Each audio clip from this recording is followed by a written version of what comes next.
Bonjour à tous et bienvenue dans VIP pour cette émission spéciale puisqu'il s'agit de l'émission de Noël. Et à cette occasion, nous avons voulu recevoir un VIP pas exactement comme les autres. Elle est à la fois toute simple et totalement extraordinaire. C'est une artiste mais une religieuse aussi, une cantatrice à l'aura internationale qui utilise le chant comme une arme de construction massive pour répandre la beauté dans nos vies. Sœur Marie Kérouz, bonjour. Bonjour. Quelle immense joie de vous recevoir à l'occasion de cette émission de Noël. Merci. Toute la joie est pour moi. Merci infiniment. Religieuse et artiste, c'est une même identité? D'abord, vous allez me permettre de vous remercier, de remercier cette chaîne qui nous laisse un peu de temps pour quand même parler de l'espoir, de l'espérance, ce monde qui a tant besoin. Ensuite, vous remercier à vous aussi de votre émission parce que aussi vous nous permettez d'écouter et de voir des gens qu'on n'a pas l'habitude d'entendre parler de leur foi, des choses qu'ils n'ont pas l'habitude de dire. Et c'est très réconfortant d'entendre ça. Voilà, c'était justement pour vous Noël, merci beaucoup. pour vous remercier, continuer, parce qu'on a besoin de cette chaîne, on a besoin de vous, on a besoin de toutes les personnes qui donnent un peu de leur temps, de leur émission pour dégager un message d'espoir, parce que, comme je vous ai dit, on a tant besoin. Merci infiniment. Voilà. On en profite pour saluer d'ailleurs tous nos amis au Liban qui nous suivent depuis le Liban, parce qu'il va être beaucoup question de Liban quand même dans cette émission. Merci. Alors je disais que vous étiez, Sœur Marie Kérouz, religieuse et artiste. Est-ce que pour vous, ça procède d'une même identité? Vous savez, depuis le début, je n'ai jamais considéré que ce sont deux identités différentes. Je ne pouvais pas m'imaginer une religieuse c'est-à-dire qui n'est pas capable de chanter et de louer le Seigneur, parce que ce talent-là, je l'ai toujours considéré comme un don, et un don gratuit, mais un don qui attend un retour. Et ça, c'était depuis que j'avais 7 ans. Mais en même temps, je ne pouvais pas, c'est-à-dire je chantais, vous savez, j'avais l'âge de 5 ans dans la chorale, mais je me voyais aussi avec un voile et une religieuse. C'est pourquoi pour moi, ça n'a jamais été incompatible. Bien sûr, quand on avance un peu, il y a des choses qui changent, il y a les règles, il y a l'habitude, ce qu'on a l'habitude d'entendre, ce qu'on a l'habitude de voir. C'est vrai, on ne voit pas tous les jours des religieuses sur scène, ou bien... ça peut un peu laisser quelques questions, mais pour moi, le chant, ce n'est qu'une prière. Et une religieuse, je pense, avant tout, qu'elle soit missionnaire, qu'elle soit cloîtrée, qu'elle soit, vous savez... Il y a mille et une façons de témoigner de sa foi et d'être religieuse. Eh bien, je pense que ce qui prime, c'est d'être ce pont qui mène à Dieu, ce pont qui donne de l'espoir, qui reflète Dieu en principe, qui doit refléter Dieu. Et voilà, le chant, j'ai trouvé que le chant, c'est la meilleure façon de le faire. Alors vous êtes d'une famille maronite, on reparlera de votre enfance et de votre famille. Vous appartenez à une congrégation dont très honnêtement, je ne connaissais pas l'existence. Vous pouvez peut-être nous expliquer un peu le charisme de cette congrégation, des Basiliennes Chouérites, c'est ça? Oui. Quel est le charisme exact? Ce sont des missionnaires. C'est bien sûr, voilà, c'est des missionnaires qui étaient des cloîtrés, mais ce sont des missionnaires aussi qui ont, si vous voulez, en priorité, leur charisme, c'est de transmettre bien sûr la parole divine à travers l'enseignement et à travers l'aide médicale, c'est-à-dire dans les hôpitaux et dans les écoles. Et aussi dans l'art, parce que vous savez, il y a quelque chose qui me, un tout petit peu, peut-être qui laisse les gens demander est-ce que c'est compatible, est-ce que ce n'est pas compatible entre religieuse et artiste. Au Liban, en général, on trouve beaucoup de chanteurs, beaucoup de chanteuses consacrées. Ce sont des religieuses, beaucoup de, par exemple, de peintres, que ce soit dans la congrégation et dans d'autres congrégations. Il y a beaucoup de prêtres, acteurs aussi. Donc, le Liban, en général, on ne se demande pas cette question, parce que Dieu, on peut le servir comme, c'est une question très française, je vous ai dit. Alors. Voilà. Ce n'est pas par hasard, parce que justement, en France, vous voyez, peut-être parce que l'habit est important aussi, l'habit de religieuse. On voit, il y a beaucoup de religieuses en France qui sont en habit, mais il y a beaucoup qui sont en laïque. Et ça peut, je dirais, on croit parfois, vous savez, quand je suis arrivée en France depuis plusieurs années, eh bien, c'était pour mes études, on croyait que je fais du gag, c'est-à-dire je me déguisais en religieuse. Je prenais le métro, je me disais, mais sœur Marie, vous faites du gag ou bien vous êtes vraiment religieuse? On n'avait plus l'habitude de voir des religieuses en habit, sauf rarement. Et c'est ça ce qui peut-être laisse croire qu'une religieuse doit être au couvent, prier. Oui, bien sûr. C'est drôle que vous disiez ça. C'est autre chose. Parce que vous aviez une forte volonté d'être médecin. Vous aviez parfaitement les capacités pour l'être. Et ça, pour le coup, ça n'a pas été compatible avec la vocation religieuse. Ça, c'est vrai. Et on vous a dit infirmière, très bien, médecin. Mais enfin, il va falloir que tu répondes de nuit. Ça ne va pas correspondre avec tes horaires de prière. Ça me posait problème. Hors de question. Et ça a été très dur de lâcher, cette vocation initiale. Oui, c'était ma première tentation, si j'ose dire. On a eu beaucoup, vous C'était savez, une belle à travers la tentation vie. quand même, sauver des Très vies. belle tentation, justement, parce que pour moi, le Christ, je le voyais avant tout, vous savez, on parle de parabole. Et avec l'aveugle, avec le paralysé. Donc, était pour moi un médecin aussi. C'est pourquoi j'ai été attachée, si vous voulez, à cette vocation pour moi. C'était une vocation. Et aussi mes capacités, je dirais, scientifiques, culturelles, etc. Votre attrait pour la connaissance, voilà, parce qu'on aussi, en parlera, oui. mais dans le chant, vous avez fait des études très, très poussées en musicologie, des doctorats, des thèses, etc. Voilà, j'ai Besoin essayé, vous d'approfondir. savez. Voilà, je vous dirai pourquoi, parce que c'était pour moi, c'était quelque chose qui était complémentaire.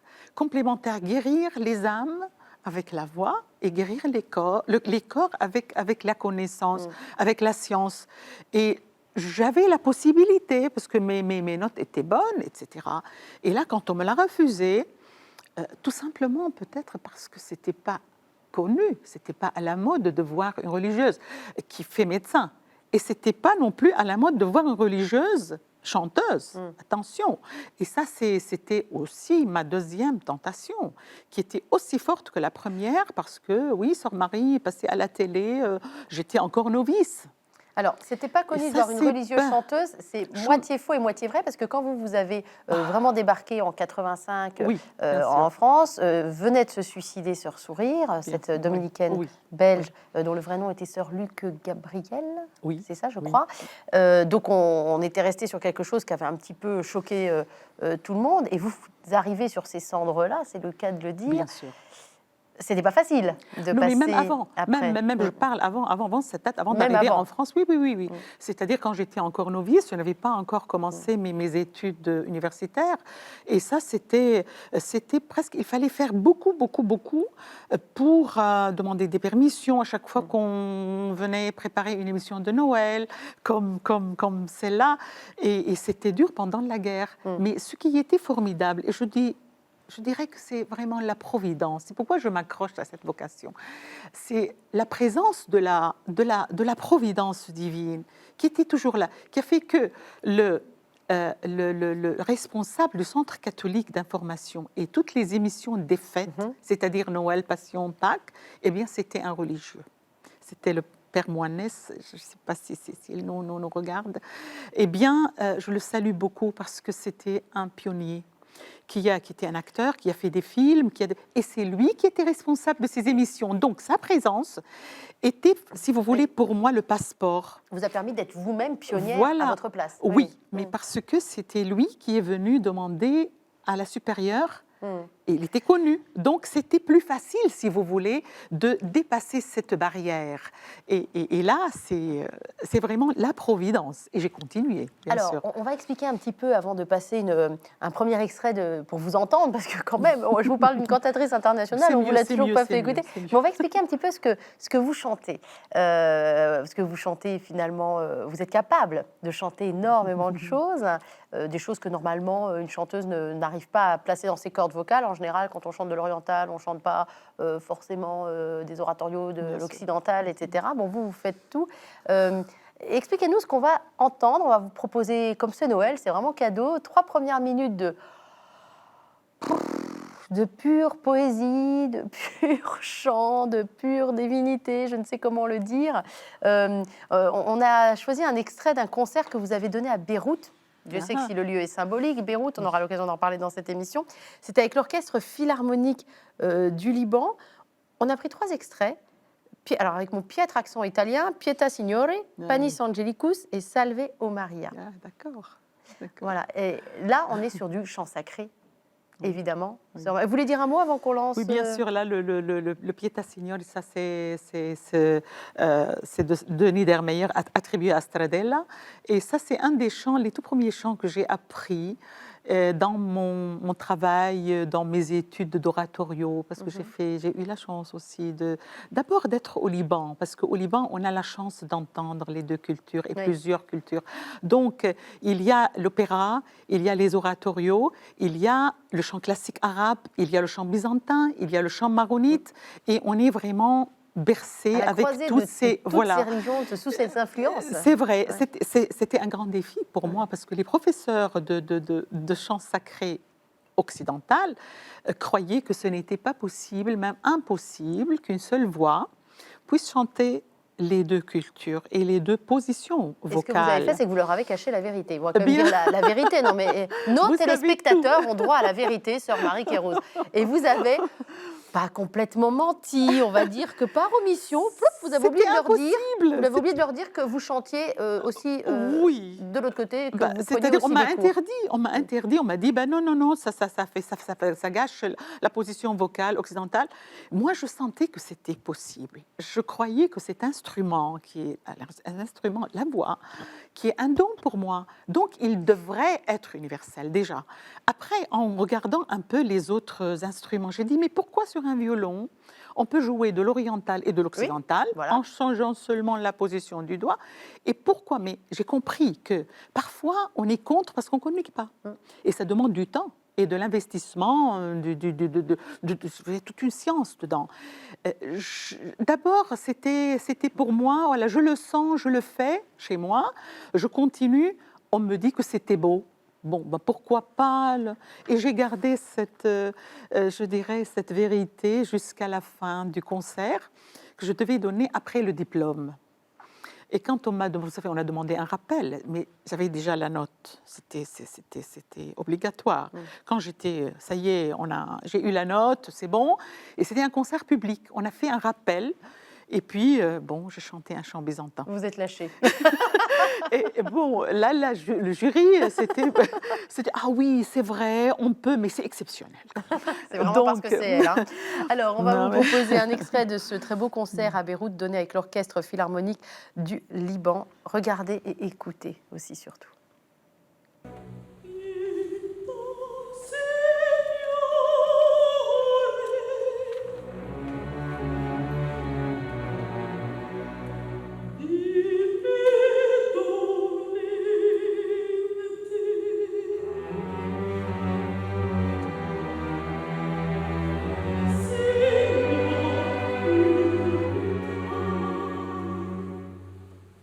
Signore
Éveiller l'âme, tel est, dit-on, le but final de l'art, tel est l'effet qu'il doit chercher à obtenir.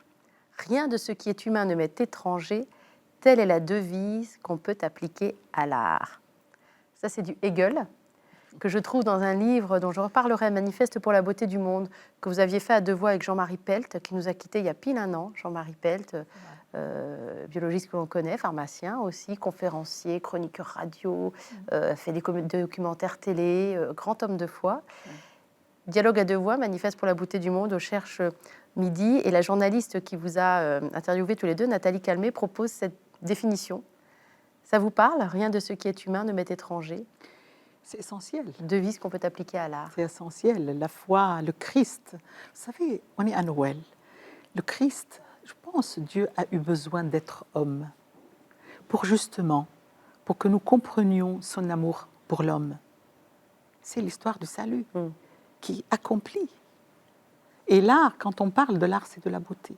Et lui, il est la beauté ultime. Même la beauté ultime, l'art en tant que tel, s'il n'a pas un lien avec l'humain, si ce n'est pas au service de l'humain, si ce n'est pas au service du divin qui est dans l'art. C'est que de l'esthétique alors? Pas du tout. L'esthétique, vous savez, l'esthétique pour l'esthétique, c'est pas... L'esthétique, c'est... On oublie parfois que l'esthétique, c'est le reflet du spirituel. C'est le... Mais à condition que ce soit relié divin et humain. Bien sûr, mais voilà. toute beauté. Quand on fait de l'esthétique, pourquoi on fait de l'esthétique? Pourquoi on cherche la technique, par exemple, la technique vocale.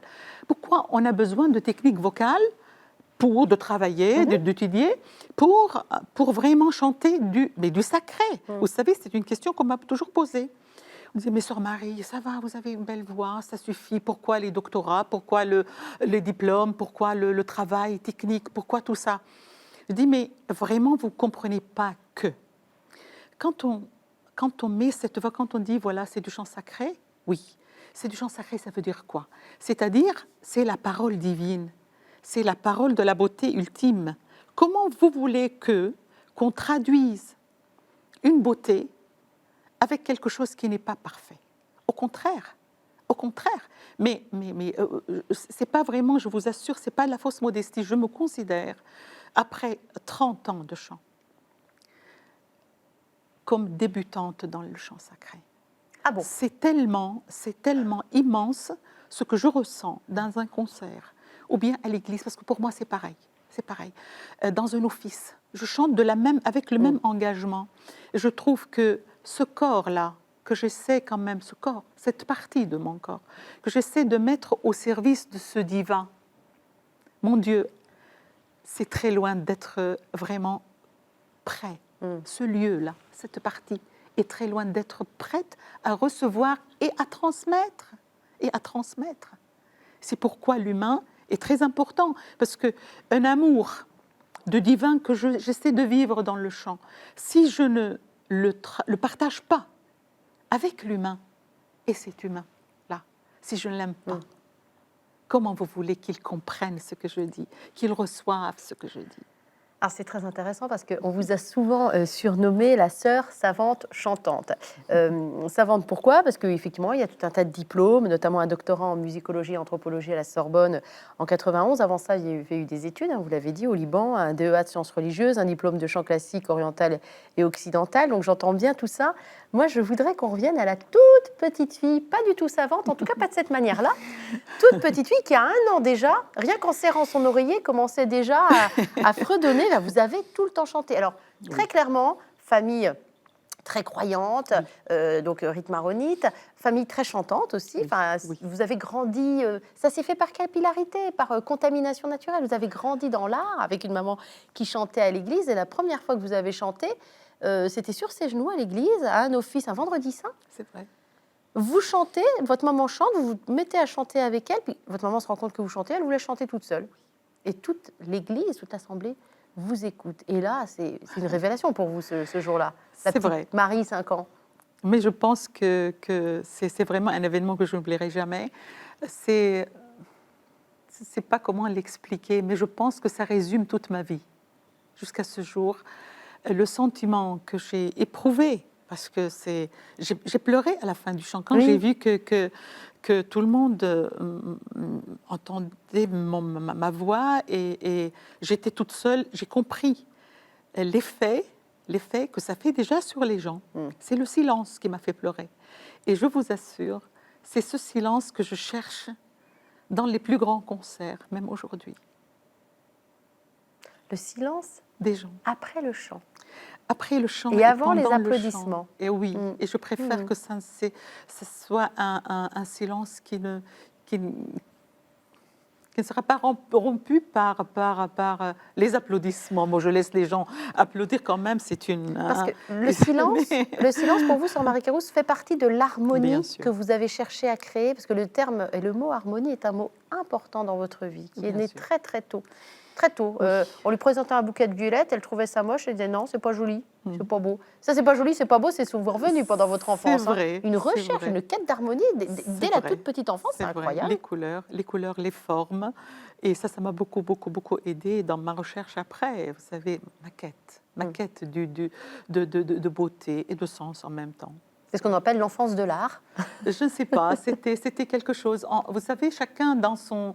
En regardant les étoiles, vous savez, Oui. la nuit au Liban, c'est magnifique dans notre village d'El Ahmar. Bah, surtout que vous je n'aviez pas regarde- beaucoup d'électricité, donc au moins il n'y avait Bien pas de sûr, à pollution cette époque-là, d'électricité, donc vous aviez accès direct à un ciel sublime. Justement, à la Bécard aussi, on voit bien ça, c'est vraiment bien distinct. Par exemple, mon frère voyait autre chose. Vous voyez, chercher les astres. Moi, je voyais que le Seigneur, il dirige un orchestre d'étoiles. Et ça, c'est une image, vous voyez, j'étais très très jeune, hein, et je voyais un peu la disposition de ces étoiles. Parfois, je dis, bah, ça, c'est pas très bien ici, ça brille plus.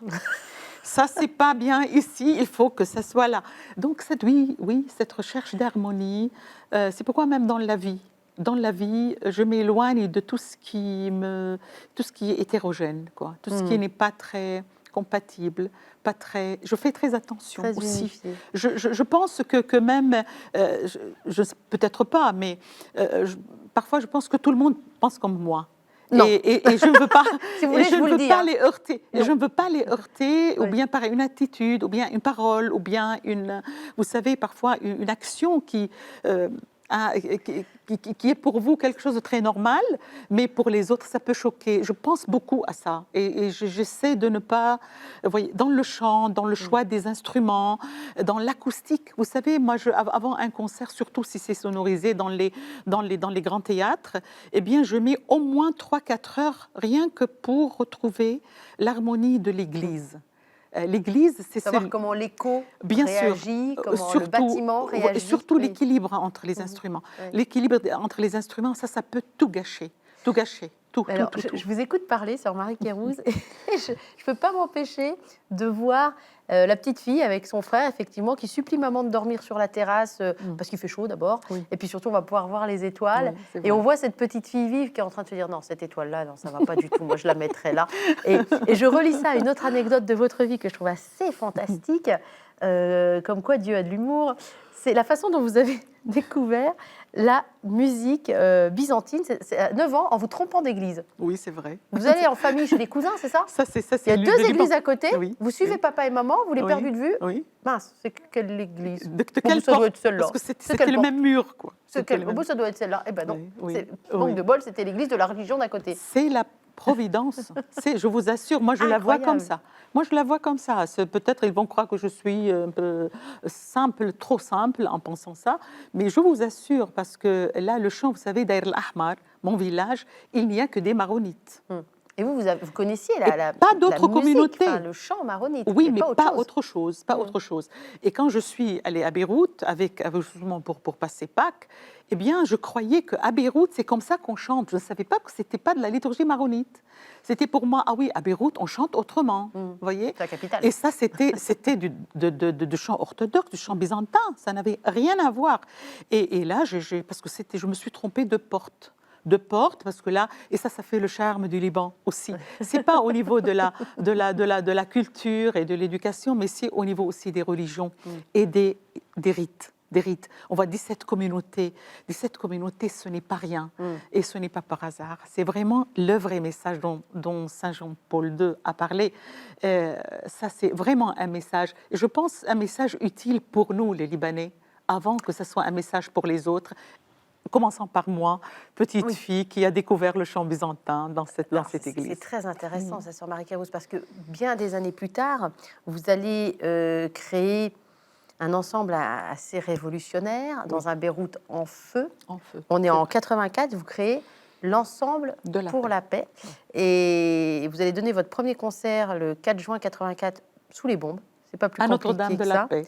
Et donc, il faut quand même expliquer ce que c'est que cet ensemble. C'est des chrétiens et des musulmans ensemble, issus de 18 communautés religieuses différentes. Alors, bien sûr, recrutés sur leurs compétences techniques, vocales, instrumentales, mais surtout aussi sur la diversité de leur appartenance. Oui. C'était quand même un symbole incroyable. On voulait nous faire, je dirais, croire que c'était une guerre de religion.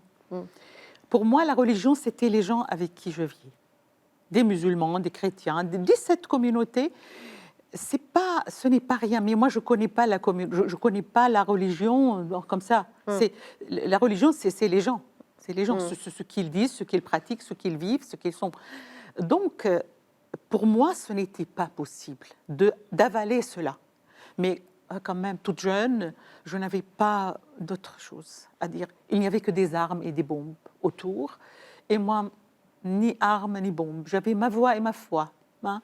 Et tout simplement, j'ai appelé et dit, mais est-ce que ça vous dit, vous n'êtes pas chrétien, voilà, est-ce que ça vous dit de venir chanter avec moi, on va dire non à tout ça. Et tout le monde a répondu par le même oui, avec la même ferveur. Mais alors, que peut le chant et que peut la musique face aux bombes, sœur Marie-Carose, expliquez. Beaucoup de choses. Déjà, dire à ceux qui envoient les bombes que ce ne sont pas des bombes religieuses. C'est au nom de la religion, malheureusement jusqu'à maintenant, ce qu'on fait là, au nom de la religion.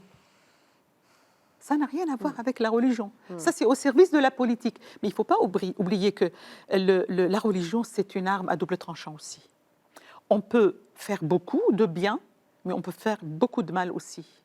C'est-à-dire que les gens répondent quand on les appelle. C'est bon, ils sont là. Vous voulez qu'on vienne manifester? Oui, on vient. Parfois, on ne sait pas pourquoi on vient. Et on vient quand même. Donc, vous voyez, c'est pourquoi je voulais dire, moi, je ne croyais pas à ça. Je voulais que ça cesse, que ça soit compris. Et c'était transmis à la télévision.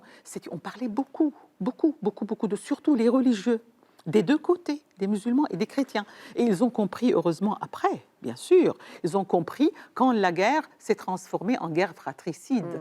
Si c'était la guerre de religion, ça aurait été calmé à la fin de telle date, par exemple. Mais après, la guerre du Liban, elle a pris toutes les formes.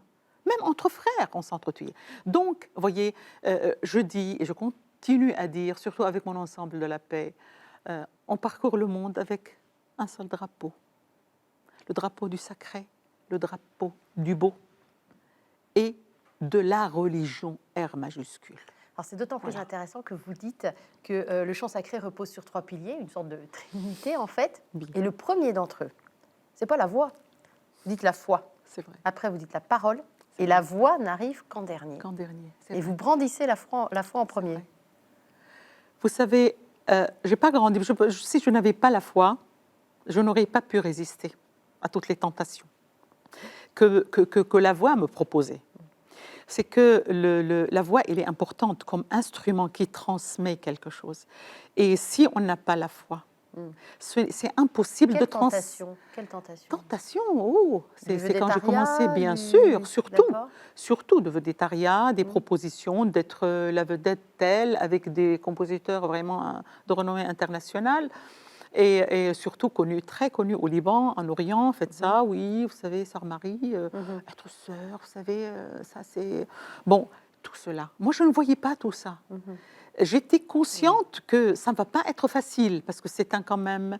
Avant, il n'y avait pas de religieuse, sauf, vous avez cité sur Sourire, qui n'était pas très encourageant, que ce soit pour l'autorité de la congrégation, ou bien de mes parents, et tout ça, c'est même en tant qu'orientale. En tant qu'orientale, une femme chanteuse... Oui, mais bon, chant religieux, c'est pas... En plus, il y a quelque chose d'important aussi avec les médias. Les médias au Liban, vous savez, vous devez passer par exemple 3 minutes de chant à Noël, eh bien, vous devez passer 3 minutes de chant pendant les fêtes musulmanes et tout ça. Donc, c'était vraiment toujours... Et on n'avait pas la possibilité de faire des concerts encore. On n'avait pas la possibilité de passer à travers les médias tout le temps. De chanter, par exemple, le sacré, c'était à Noël, à la Passion, la résurrection, et c'est tout. Après, c'est vraiment pour cette période. Donc, on ne pouvait pas vraiment rêver, si vous voulez, être vedette, si vous voulez, être présente partout. Donc, là, quand on vient vous proposer autre chose, là, vous êtes tenté. Bien sûr. Alors, il y avait quelque chose en moi qui était justement, qui contredisait cette harmonie en moi. Je voulais que ça reste harmonieux en moi.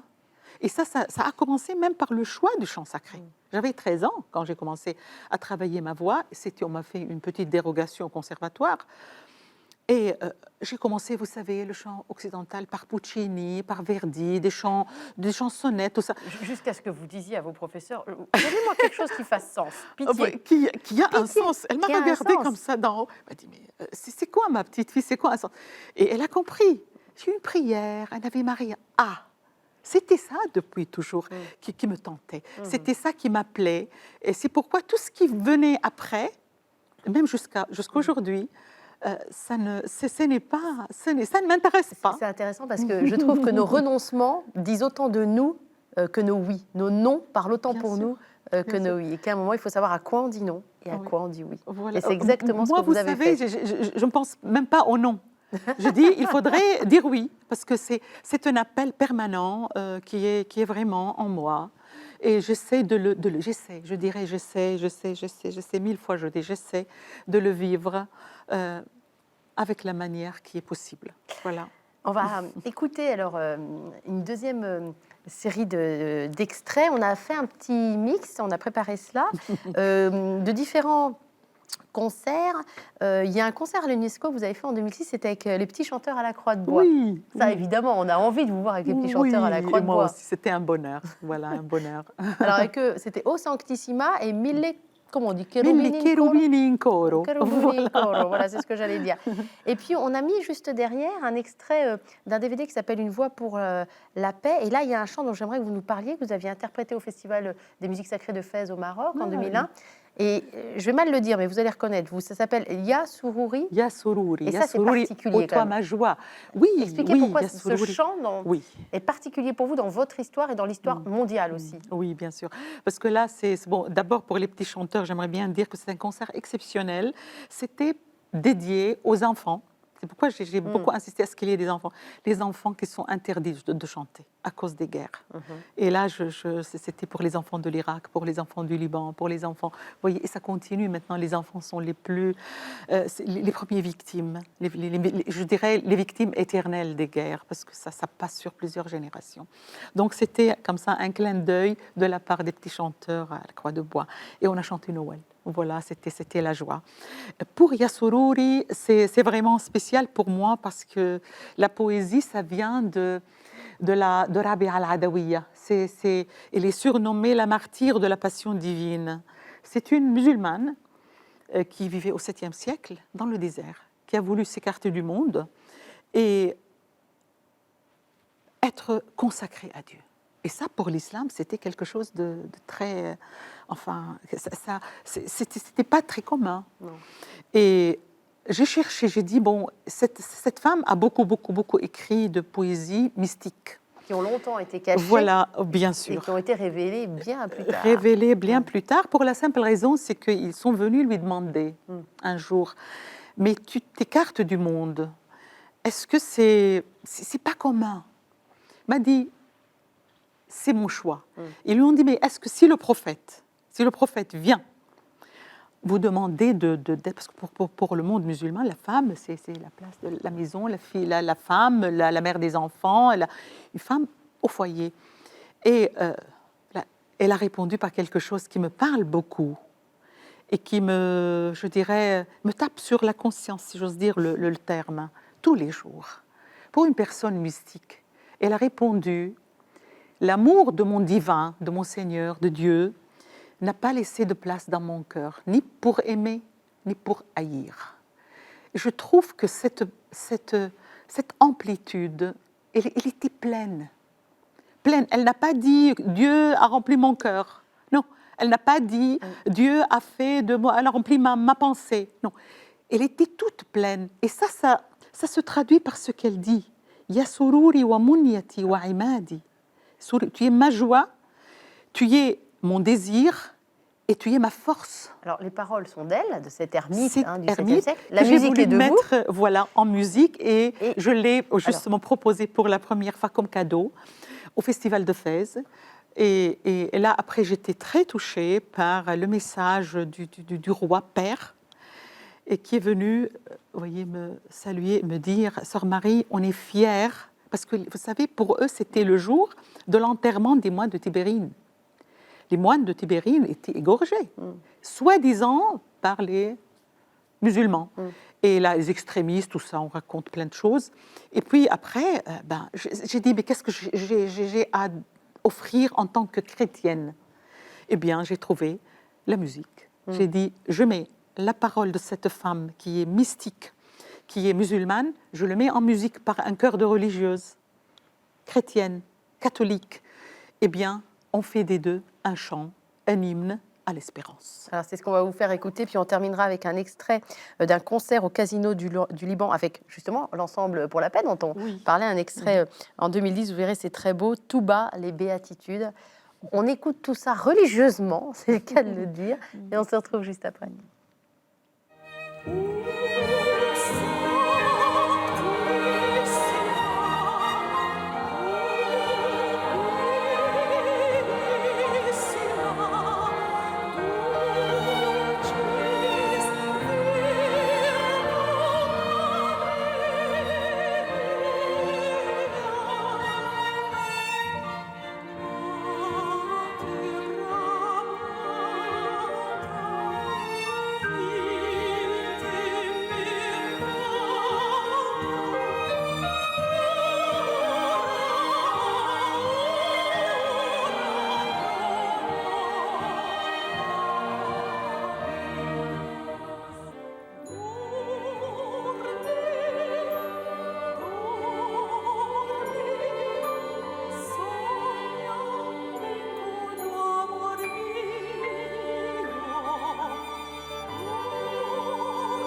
Ah, bravo. On a envie d'applaudir avec tous ces Libanais qui n'arrivaient pas à attendre la fin du chant pour applaudir. C'est vrai. Je vous faisais la réflexion pendant qu'on regardait, qu'on écoutait ensemble cette proposition. On a mélangé quand même 3 concerts, mais c'est quand même très intéressant. C'est fascinant de voir que quand vous chantez en version orientale, c'est plus la même femme. C'est pas la même attitude, Bien sûr. c'est pas la même gestion du Bien souffle, sûr. c'est pas le même visage. Enfin, votre visage bouge différemment, les traits sont différents.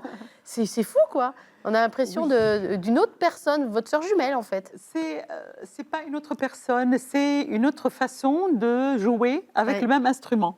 C'est ça. Mais alors, qu'est-ce que vous cherchez, vous, sœur Marie-Kérouz, à transmettre dans vos interprétations? Parce que c'est pas la petite partie. Hein. Vous composez, vous écrivez, vous avez beaucoup travaillé en musicologie, mais au moment de l'interprétation, vous cherchez à transmettre quoi? Mon être, mon acte de foi, tout simple, tout Mais simplement. l'engagement est total. Qu'est-ce que je ressens?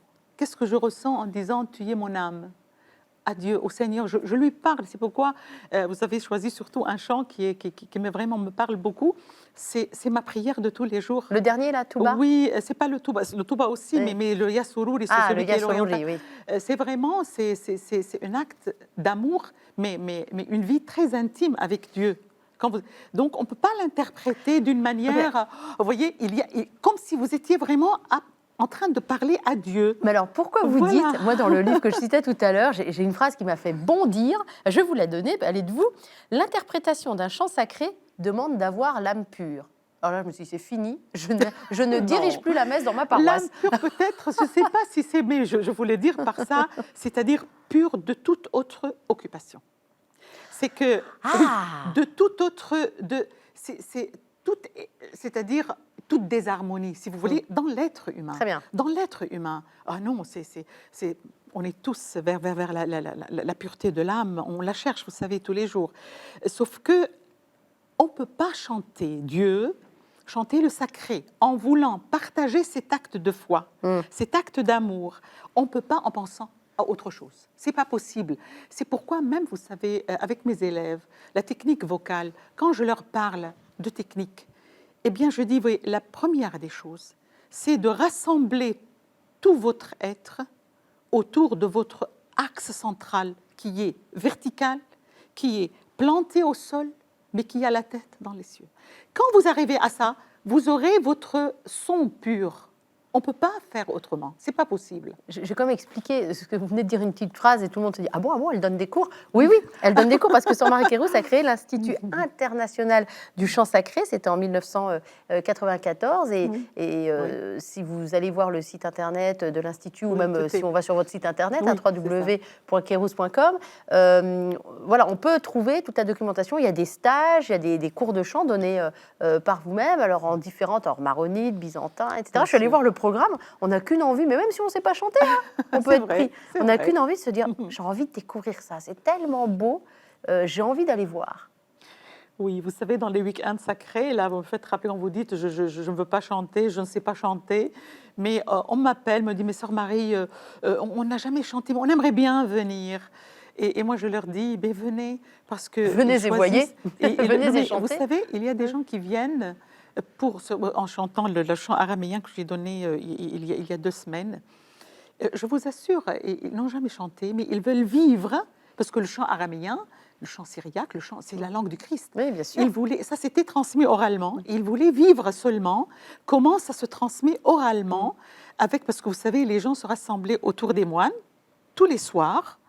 Et ils apprenaient à chanter. On n'a jamais demandé si elles savent chanter ou pas. Si les personnes qui viennent là, eh bien, ils venaient, ils chantaient, et puis ils apprenaient. Et c'est comme ça que ce chant a été transmis. Donc oui, c'est vrai, c'est un institut que j'ai voulu seulement en vue de partager ce que j'ai eu la chance de connaître. Et puis voilà, le partager avec le plus du monde. Bien entendu, il y a des gens aussi qui parlent, qui sont des professionnels. Ah oui, bien sûr, il y a de tout. Mais qui s'ouvrent aussi vers quelque chose qui me parle aussi. C'est des gens qui ont toujours chanté l'occidental. Et ils vont trouvent s'ouvrir justement, à quelque chose de voilà, plus comment on intériorisé. fait, etc. Et c'est à travers ce que j'ai pu Alors. découvrir dans les radioscopies de ma thèse, tout ça, j'ai pu découvrir, je dirais, le vocabulaire. C'est tout. J'ai essayé de donner des clichés à travers ce que je fais. Moi, j'ai été filmée, on a fait des radiologies, des radioscopies. pendant que je chantais, il faisait des radios. Oui, pour qu'on voit vos cordes vocales Voilà, et que vous puissiez et surtout la position avoir vocale. des données scientifiques aussi sur Voilà, lesquelles vous appuyez. justement, voilà, c'est D'où la ce que connaissance. j'essaie de partager pour qu'ils puissent Alors, le partage. faire. Tout à l'heure, vous avez dit une phrase, au nom de la religion, on peut faire le bien et on peut faire le mal. C'est vrai. Je voudrais quand même pas qu'on termine cette émission, puisqu'il nous reste 4 minutes, sans parler d'Enfance pour la paix, qui est une association que vous avez montée pour quelque chose de très simple, mais tellement beau et tellement immense et gigantesque, secourir les enfants en souffrance, les aider à se construire, et puis leur donner un avenir solide et sûr. Ça, c'est une association qui vous tient à cœur, évidemment. De toute façon, tout ce qui touche à l'enfance C'est vrai. vous tient à C'est cœur, vrai. et surtout l'enfance en souffrance, bien sûr. Ce sont les bâtisseurs de la paix du demain. On parle beaucoup de table ronde, je veux bien. Merci à toutes les grandes puissances qui décident de temps à autre de se réunir pour faire la guerre comme pour faire la paix. Et puis, je suis désolée de dire ça, mais vraiment, je suis parfois en rage contre tout ce qui se passe autour de nous parce qu'on a côtoyé le malheur, on a côtoyé la guerre. J'ai vécu avec les enfants. Il y a vraiment des générations. Donc, j'ai dit, c'est bien de faire des tables rondes, mais il faudrait que ces enfants aussi apprennent à vivre en paix. Et ça, c'est à travers l'enseignement. On ne peut pas laisser, vous savez combien il y a d'enfants en Orient, entre le Liban, la Syrie, l'Irak et le Yémen. Il y a 30 000 enfants qui ne sont pas scolarisés. 30 millions d'enfants, vous vous rendez compte? C'est quand on parle d'enfants comme ça, de quelle paix on parle? Eh bien, essayons de voir un peu avec ces enfants, au moins les cadrer dans un lieu où on peut apprendre qu'est-ce que c'est que la paix. À l'école, oui.